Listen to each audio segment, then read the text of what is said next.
Good morning everyone.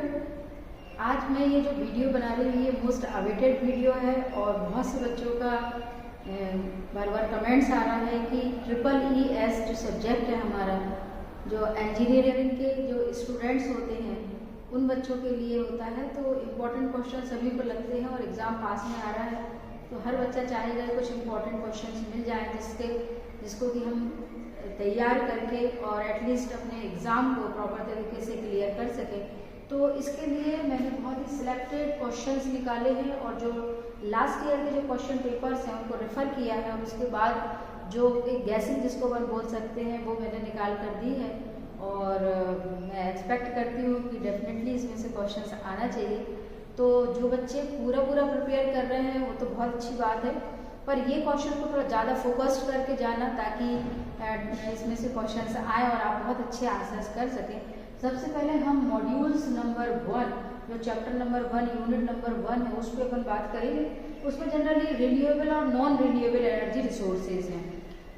Last time जो last semester का जो पेपर था उसमें नॉन रिन्यूएबल पे उन्होंने कोल और ये सब चीज़ों के बारे में बहुत पूछा है। आपको इस बार तैयार करना है renewable energy resources. Renewable energy resources में जितने रिसोर्सेज हैं सारे कुछ तैयार करना, सब कुछ सिमिलर है। बस अपने को एक ही चीज़ देखना है कि टरबाइन को रोटेट कराना है, वो किस तरीके से कराना है, वो कोई ना कोई एनर्जी से कराएंगे। तो आप सनलाइट की एनर्जी का यूज करके पानी जो है आपका वाटर जो स्टीम में कन्वर्ट करेंगे और उससे टरबाइन को मूव करा देंगे तो सोलर एनर्जी बन जाएगा। जो आपका फ्लोइंग वाटर है उससे आपने टरबाइन मूव कर दिया तो हाइड्रो एनर्जी बन जाएगा। तो ऐसे करके सारी एनर्जी ऑलमोस्ट सिमिलर है, सबके एडवांटेजेस भी ऑलमोस्ट सिमिलर है, इसलिए आप परेशान नहीं होंगे। एक बार आप अच्छे से एक चीज़ को तैयार करेंगे, आपको क्वेश्चन में कोई भी रिन्यूएबल एनर्जी रिसोर्सेज आ जाएगा, आप बहुत अच्छे आंसर करके आएंगे। तो इसको तो आप तैयार करना। दूसरी चीज़ जो आपको तैयार करना है पॉसिबिलिटीज फॉर एनर्जी स्टोरेज। तो जो एनर्जी हमने जनरेट कर लिया, अब स्टोरेज कैसे करना, स्टोरेज पे भी जो आपको काम इसको तैयार करना, pump storage hydro power project, और दूसरा सुपर कंडक्टर, और तीसरा हाई एफिशिएंसी बैटरी। ये तीन चीजें हैं जिन पे आप तैयार करके एनर्जी को स्टोरेज जो है वो आप कर सकते हैं। फिर मॉड्यूल नंबर 2 पर हम यदि आते हैं तो उसमें आप तैयार करना इकोलॉजिकल सक्सेशन। ये भी आपके लिए सेकंड चैप्टर से इकोलॉजिकल सक्सेशन आपको आएगा।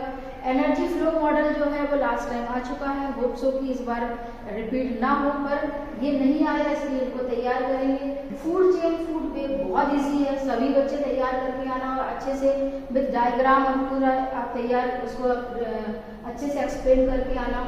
फिर डिफरेंट इकोसिस्टम्स तैयार करना इस बार, चाहे वो फॉरेस्ट हो, चाहे वो एक्वाटिक हो, चाहे वो डेजर्ट हो, चाहे वो ग्रास इकोसिस्टम हो, कोई भी इकोसिस्टम आ जाएगा आप बहुत अच्छे से उनके प्रोड्यूसर, उनके कंज्यूमर और डिकम्पोजर के नाम याद कर लीजिए।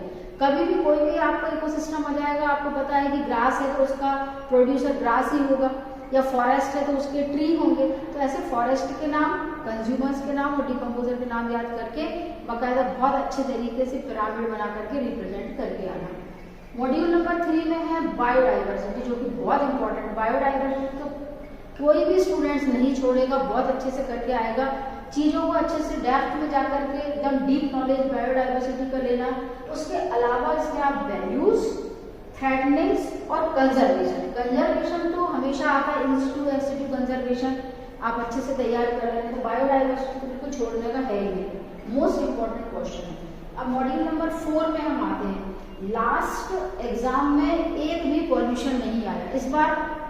सारे पॉल्यूशन आप अच्छे से तैयार करना, air pollution, water pollution, soil pollution almost similar है, सभी के आप सोर्सेज ऑलमोस्ट सिमिलर है। हार्मफुल इफेक्ट्स देख लीजिए और कंट्रोल मेजर्स देख लीजिए। तो आप ऑल पोल्यूशन अच्छे से तैयार करना। एयर पोल्यूशन आता तो उसमें आप जब हार्मफुल इफेक्ट्स की बात करोगे तो 5th यूनिट का ग्लोबल वार्मिंग है, ओजोन लेयर डिप्लीशन, एसेट्रेन आप एयर पोल्यूशन में ऐड कर सकते हैं। इसके आप डिटेल पढ़ लेंगे तो इसके ही बहुत सारे हार्मफुल इफेक्ट्स आपको मिल जाएंगे, कंट्रोल मेजर्स मिल जाएंगे, आप उसको एयर पोल्यूशन में ऐड कर सकते हैं। तो ऐसे करके बहुत अच्छे से एकदम प्रेजेंस ऑफ माइंड अच्छा यूज करना, कहाँ पर कौन से चीज़ों को, कौन से मटेरियल को कहाँ फिट करना है, वो सारी चीज़ें। तो पॉल्यूशन से बहुत अच्छे से तैयार करना।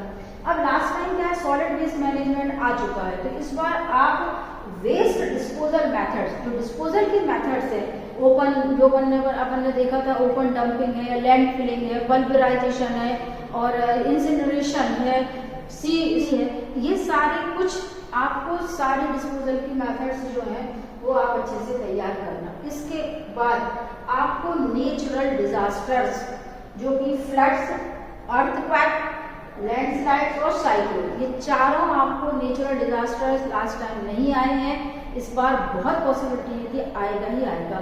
तो क्लास में भी अपन ने सारी चीज़ें बहुत अच्छे से की हैं और बहुत सारी चीज़ों की मैंने वीडियोस भी पूरे अपने चैनल में बनाकर रखे हैं।